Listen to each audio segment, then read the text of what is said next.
Hello, we are outdoors. I know it's a bit of a change, you used to see me in an attic. But today, I'm here with James. Say hello, James. Hello, James. Not what I meant, but okay. Today we are going to go see the new Wes Anderson film, Isle of Dogs, because we love Wes Anderson. We're also a fan of doggos. And we're coincidentally on an island. Yes. We live here. Yeah, an island is where we live. I mean, I don't think it says where we lives, a plural of we living somewhere. You passed English GCSE, I didn't. Shh, they don't need to know that. But yeah, so we're going to go see Isle of Dogs, and we'll be back shortly with some thoughts, some feelings, and the spirit of Edward Norton. Indeed. Not that he's dead. Edward Norton's alive. Yeah, he is. Yeah. See you soon. Hello again! Yes, you get two hellos in a video. Yeah. And with James still. Hello again. We've just been to see Isle of Dogs. We found a pleasant park. It's alright. It's, you know, Alright park, yeah. It's all right. functional. Functional That's park. what we've gone for.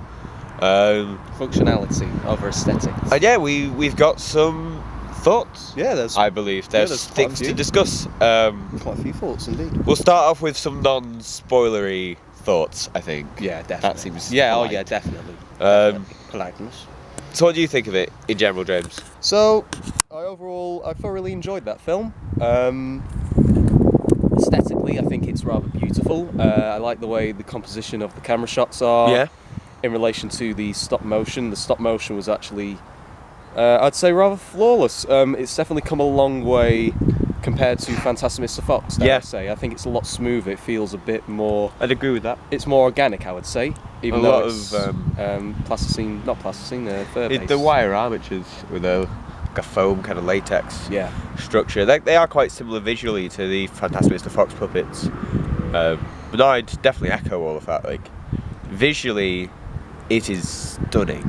I mean, that's not a shock for a Wes No, not Anderson at all, film. not at all, not at If all. you've seen Grand Budapest, you know he's got a real knack, and I don't think that's news to anyone really. He's a colour man. He likes He likes colours. This has got a beautiful palette as well. Oh yes, it is indeed. Campest Definitely. sentence I've ever said on the channel. There will be camper. Oh yeah, There but will be camper. it's got a real nice like earthy browns and blacks and nice definitely, reds. yes, definitely so. And the way the contrast in the contrast between the animalistic puppets compared to the human puppets. Yeah, the complement human puppets themselves. are really interesting. They complements everything rather well. I would say. Because the dogs, I think, they went for quite natural-looking dogs. Yes, I'd say. yeah. Like they went for reasonably natural. They were pretty stylized. They weren't like photorealistic puppets, but they were pretty close to naturalism when it comes to. They look like dogs. They look like dogs. and you could easily tell what species things were meant to be. The people, however, were not naturally stylized. They didn't look like real world people. No. And However, yet it had that familiarity. Yeah, to it, I would say easily. they were designed Earthiness. enough, Yeah. but they were definitely caricatures of humans, which I think that really helped you empathize with dogs. Yeah, it did. Yeah, because there was you could see plenty of emotion on the puppets' faces in both aspects. Like the dogs have that, the way the puppets are designed, obviously have that naturalistic sort of sense to him, although stylized. Yet the human puppets, even though they were more caricature, there was an earthy quality. And I think that came more in the colour palettes that you could easily sort of see, and it balanced it rather well. And I like the way that with the dogs more so, it felt like as if they were driving it quite a lot. Yeah, And definitely. and also the way the voice acting was. Yeah. It made it seem natural, very at ease. It was kind an of thing. interesting choice as well, I think, to have very few people speak English. Oh, I think that was absolutely fantastic. Very few people speak English. Most of the dialogue from people, I'd say it's actually no, I think it's more of a 50-50 split for dialogue. Yeah, it's a definite 50-50. So yeah. half of the dialogue from people is in English, so we knew what was going on. But half of it, and a lot of the conversations, in fact, are in Japanese, which was interesting. I really liked that. It was. I really liked. You knew that. exactly what people meant, Yeah. but you had no idea what was going on. You just Yeah. There were some that really translated because there are overlaps in most languages, but some just no idea. No idea. No idea No whatsoever. idea what was being said by anyone. No, you could get like a bit of an understanding of what was being said. However, it was a case of you knew exactly. It was more interpretation, I guess, in that respect. Yeah, it was. But overall, I thought that was a beautiful film. Yeah, it was lovely. Well worth a watch. Well worth a watch, I'd say. Definitely keeping up Wes Anderson's track record of making bloody good films. As with most Wes Anderson films, for me, it's going to need a second viewing. Oh, definitely. I think a second viewing is essential. And also, one thing that I do rather enjoy, going back to the configuration of the camera and all the cinematography. Is what you're looking for, darling. That's the word. Cinematography, everybody. The way the cinematography is done. It felt, and this is a rather stupid sentence, I'm going to say it, because it's stop motion, obviously it's pictures. Yes. And obviously the way it was that smooth, it felt like I was just looking at pictures the entire time, if that makes any sense. Yeah, I think because of how composed Wes Anderson does his shots, and I wish I could remember the name of his cinematographer off the top of my head, but it's completely eluded me. Of course you will have that information. No, not right now, but... I think it was either Nerdwriter or Every Frame a Painting. I think it was Every Frame a Painting did an amazing video essay on him. If I can find it, I'll put a link to it in the description, because it is really interesting to look into the guy that's made Wes Anderson's vision kind of happen. Yeah. But because of the way they compose a lot of stuff, it is very staged. It is very directed in how things should stand. Yeah. But I think that's all of our spoiler-free thoughts. Yeah, spoiler-free. Spoiler-free thoughts. I can't say that properly because of my speech impediment.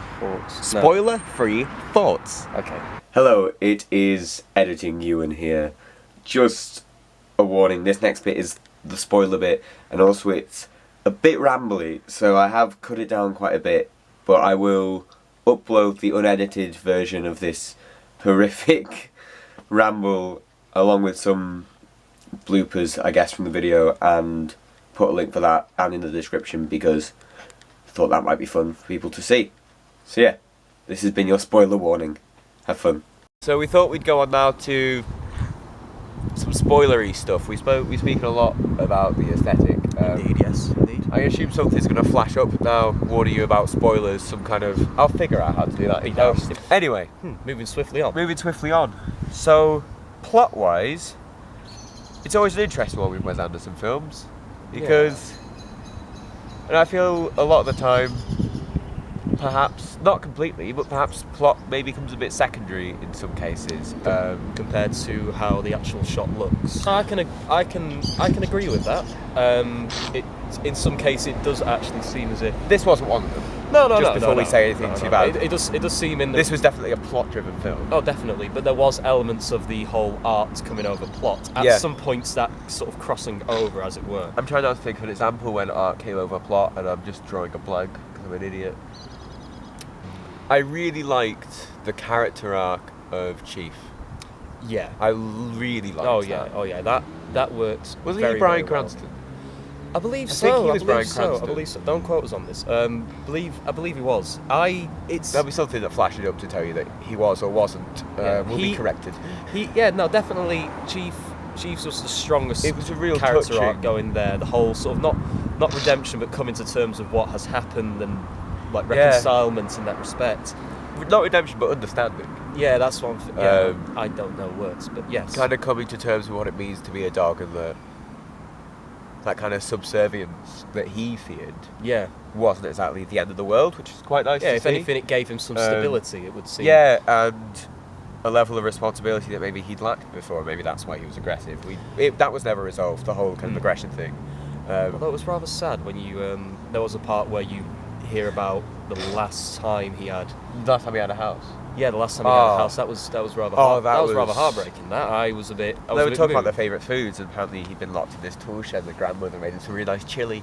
Tell you one thing I want to talk about: Major Domo, freaky man, terrifying, rather terrifying. Proper, rather terrifying. Understatement. Fucking immensely terrifying. He's a bit like Lurch from the Addams Family.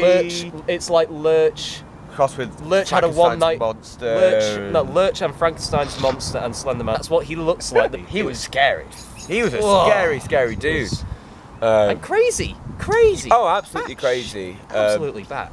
One of the things I think was really interesting about it was the political undertones. Yeah, now that was I wasn't all expecting the this way to be a very through. political movie. Not at all, no. But it really was. And in fact, now that I think about it, Wes Anderson's last 2 movies have touched on Nazis. This one I felt had a bit of the People's Republic of China vibe. Well, yeah, like slightly, definitely. the dangers of fascism, that sort of thing. Because in Grand Budapest, of course, there's the military force. I wish I could remember the name of it. I don't think it's even said actually. No, so it's the. I'm not going to be knowing the not Nazis. Yeah, but they've got the 2 white S's on the black armband, which is obviously indicative of the SS. And then in this one, you've got dogs waiting to be gassed in. Yeah, what's containment camp. Yeah, and when I saw that scene, I went a bit. I had a bit of a moment of, oh, that's a metaphor. A penny dropped, as it were. Yeah. And Wes isn't a director I really thought of as political, but now that I think about it, a lot of his films touch on these kind of ideas of authority and responsibility and propaganda and social. Propaganda is a very, very big thing in this film. Massively. The way it comes about, and also the sort of uprising of recognising propaganda. Yeah. Yeah, I was not expecting this. And the power of youth voices as well. Oh yeah, definitely. That's a big major role. Which is, especially here in Britain, that's been a major topic over the past year or so. The political landscape has been the power of youth vote. I think they could have kept the whole idea of Spot being dead going on for longer. Yeah, they could have kept that was resolved quicker. Yeah, there were quite a few flashbacks, which I appreciate the flashbacks. However, the last flashback in which you find out about Spot and then straight away comes with a leading force, which I think was also pretty cool. Yeah. They definitely could have utilised that for longer. But that's not a pacing issue. No, not a pacing. And also one slight issue I have, not proper issue, with the actual pack. So, Chief, King, Duke, Boss. Yeah, that's the pack. Yeah, I would have liked to see more from the other pack members nearing the second half. Yeah, definitely. In the second act, there was a definite drop off, though, because there was that big period where it was just Chief and Atari. During which that batting scene was really fun in the edited. That was really fun. Like, not in a kind of, oh, that's funny, as in that was funny. Yeah, that was right. That's one thing I'll say about this film. Like, a lot of the cuts and a lot of the general editing and the pacing of stuff is really, really funny. And breakneck fast, I would say. It's like it's bang, bang, bang. The film has a definite tempo and a definite pace because it's set by those drums at the start. Yeah, the Tenko kind of drums? Yeah. They tend to have like a bit of in the musical score, there tends to be a slight undertone of that almost throughout, I'd say. Almost constantly, and there was just this unrelenting kind of, not in a bad way, had no idea what was going on, but the soundtrack pretty much reminded me of Akira. As far as spoilers go, it was nice to see a villain in a film as well get comeuppance that doesn't involve death. Yeah, incarceration's okay for villains. That should be something we see more of, I think. The antagonist went to prison. He served a sentence. And both did in that respect. Yeah. They both did, yeah. Like, it wasn't like he falls into like a vat of acid or something, and there's... Or has like a whole, brother, I can help you. He's like, no, and then subsequently falls into the abyss. There was no villain's demise. It was very much kind of, oh, he's actually broken the law. And thus is serving his time. It felt like a very real punishment, or ending towards some kind of regime in that respect. And I feel like, despite this film being about dogs, that it's perhaps Wes Anderson's most human film. Strangely enough, coming from a because you're not very acquainted with Wes's work. Not overly, no, not overly. However, I can sort of. I mean, I'll agree on that.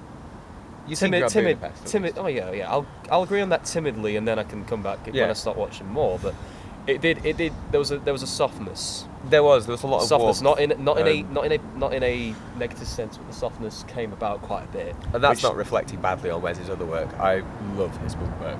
Parting thoughts, I guess. Oh, one more thing I wanted to touch on. Okay, fire away. Like, this film was stop motion led. It was pretty. I'd say it was 95% stop motion. However, there were bits of 2D animation, which I really liked. Now that was refreshing. On all the TV screens in the film, it wasn't smaller stop motion animation. It was separate 2D animation, done in the kind of traditional Japanese art style, which I appreciated that quite a lot. It felt like because I mean, with stop motion, of course, there's nothing wrong with it. However, I love it. But when you have, you know, a very set out stylistic way of cinematography, it can get a little bit saturated. Yeah. And then we had these little intervals of that. Of this flat animation. It was flat animation. So it was nice to get these interludes of Yeah, lunacy. standard animation. Back on the film then, James. Okay. Yeah, it was really good to have them. Yes, definitely, yes. But no, it felt really nice that they'd stylized those bits. Yes, those kind of definitely TV so, intervals. Yeah. And also, on a separate little segue from that, there was a disclaimer at the beginning saying all actors will be speaking in their native tongue. Yes. And so there won't be subtitles unless an interpreter, in which they had animated interpreters as well. Yeah, it states that, like, unless it's translated within the world, there won't be subtitles, which I really liked. Yeah, I kept forgetting that during the film. I kept being like, and now the subtitles, and then not getting subtitles. Yeah, and I really like that due to the fact that you could hear the Japanese voice actor at the same time as the English interpreter. It made it feel more whole. It made it feel more whole because I think with subtitles you can get in that whole little thing of like glancing at the title, glancing at the action. Yeah, and often you can get distracted. But anyway, Anywho, parting thoughts. What would you rate this film out of 10? I'm gonna give it 8.5 out of 10. 8.5 out of 10. Solid 8.5 out of 10. Just for a sense of scale, what is a 10 out of 10 film for you? What is the perfect film in your mind? I'd give it about an 8.5, 8.7 as well. For me, Grand Budapest is a 9. No, it's a beautiful film. I would agree on that. Fully agree on that. Grand Budapest for me has no like dips, whereas this had a couple where I was like, there are some interludes where I just didn't care about some of the characters. But that's more me not really caring about children as protagonists. Yeah, that's something. Actually, on that thought of ratings, I'm going to revoke it slightly. Oh, go on. As one of the most current films that I've seen, which was probably one of my favourite ones, is Shape of Water. So that's probably going to be my current idea. That's your current idea of a perfect film. At the moment. Yeah, that's a pretty good shout, Oscar winner. So, but then again, still we overall, need a proper good Star Wars film. No. Overall, I think go see Isle of Dogs. Really good film. No, definitely. Really enjoyable. Excellent way to spend 2 hours. And yeah, definitely so. Yeah. That's all from us. It's a lovely little show. There might be more from me and James together, I hope. It'd be good. I like having him round. He gives me stuff to say. This video's going to be longer than 2 minutes, which is my normal. Yes, it is. Like a video on how much I dislike Grease, and it's like 2 minutes 32. When did you do that? Have you not been watching my YouTube channel? No, it's ridiculous. Fucking. Well, I'm off.